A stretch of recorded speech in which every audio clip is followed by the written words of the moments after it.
കേരളത്തിൽ ആദ്യമായി ഒരു സർക്കാർ മെഡിക്കൽ കോളേജിലെ മുഴുവൻ വിദ്യാർത്ഥിനികൾക്കും മെൻസ്ട്രുവൽ കപ്പ് വിതരണം ചെയ്തുകൊണ്ട് കണ്ണൂർ ഗവൺമെന്റ് മെഡിക്കൽ കോളേജ് ഇനി മുതൽ പാഡ് ഫ്രീ ക്യാമ്പസ്.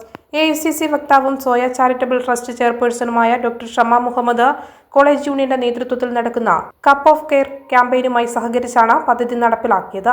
പെൺകുട്ടികൾക്കിടയിൽ നൂതനവും സൗകര്യപ്രദവുമായ സന്ദേശങ്ങൾ എത്തിക്കുക എന്ന ലക്ഷ്യം മുൻനിർത്തിയാണ് ഇത്തരമൊരു പദ്ധതിക്ക് തുടക്കം കുറിച്ചതെന്നും പാരമ്പര്യ രീതികളിൽ നിന്ന് മാറി ചിന്തിക്കാൻ പ്രയാസപ്പെടുന്ന ഒരു തലമുറയിൽ നിന്ന് മാറി ആധുനികതയുടെ മാറ്റങ്ങളെ ഉൾക്കൊള്ളുന്ന ഒരു തലമുറയിലാണ് നാടിന്റെ പ്രതീക്ഷയെന്നും മെൻസ്ട്രുവൽ കപ്പ് വിതരണ പദ്ധതി കൂടുതൽ ക്യാമ്പസുകളിലേക്ക് വ്യാപിപ്പിക്കുമെന്നും പരിയാരം മെഡിക്കൽ കോളേജിൽ നടന്ന സൗജന്യ മെൻസ്ട്രുവൽ കപ്പ് വിതരണം പരിപാടിയായ കപ്പ് ഓഫ് കെയർ പരിപാടി ഉദ്ഘാടനം ചെയ്തുകൊണ്ട് ഡോക്ടർ ഷമ മുഹമ്മദ് പറഞ്ഞു.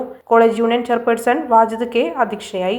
പ്രിൻസിപ്പൽ ഡോക്ടർ സൈറു ഫിലിപ്പ് മുഖ്യാതിഥിയായിരുന്നു. UUC Amina Fiza, Husnul Munir, medical college staff അംഗങ്ങളായ UK മനോഹരൻ, TV ഷാജി തുടങ്ങിയവർ സംസാരിച്ചു.